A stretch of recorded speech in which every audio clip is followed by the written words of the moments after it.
So my question was for Cindy, from a marketing chair there, how do you maintain your positive brand awareness? Well, I'm gonna probably answer this a little more holistically from the standpoint of me not being with the company as long as uh, I should in order to share some stories. But I'll say this, and I'll kind of feed off of what Chris Mays was saying a minute ago about the customer feedback, because I think that's one of the things that's most important about creating a positive brand is understanding our customers better and provide them with a better customer experience. So, if you can provide that, you're going to gain trust, you're going to gain loyalty.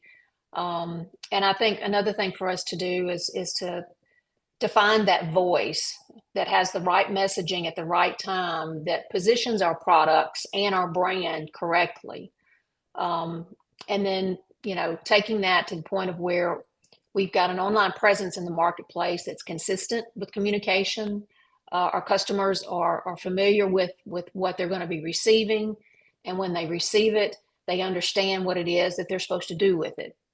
When they visit our website, when they look at a catalog, the customer experience, yet again, is that positive brand awareness, because when you experience it and you have a good experience, you will return each and every time. Mhm. Okay, great. Yeah, we've tried to implement a lot of that on our end as well, but we're obviously a fraction is big, but yeah, we tried to engage the customers as much as possible with instructional aids and informational aids and good photography and being available. All the seats in our company are enthusiasts and that kind of thing. So yeah, the overall customer experience has helped us tremendously. Yeah, and I think relatability, Cindy, you're talking about there, finding the good, the right message. Who is the customer that you're trying to talk with, and how relatable are you to them as a brand? Mhm. And vice versa. When you find people out there that you feel are a good representation of what you want your brand to be as well, going both ways, being able to not only relate to your customers, but your customers relating to other customers, beyond Edelbrock home base. But yeah, I think there was I maybe Chris Mays, maybe you said this about the Datsun, but what's funny in this industry as we're talking hot rods, the hot rod today is different than the hot rod was 20 years ago, or even 40 years ago. It's just changing, it's evolving. And I know you had probably about 4 years ago, there was a vehicle from JH Restorations up in Canada. I think they're in Toronto, if I remember right. But they had, do you guys remember what that car was? Not the Mustang they had, but was it a Datsun or Corolla? Toyota Corolla. Yeah. Yeah. I mean, that thing was pretty awesome. So it's not a car that I mean, my next door neighbor had one when I was 10 years old, and it did not look like that.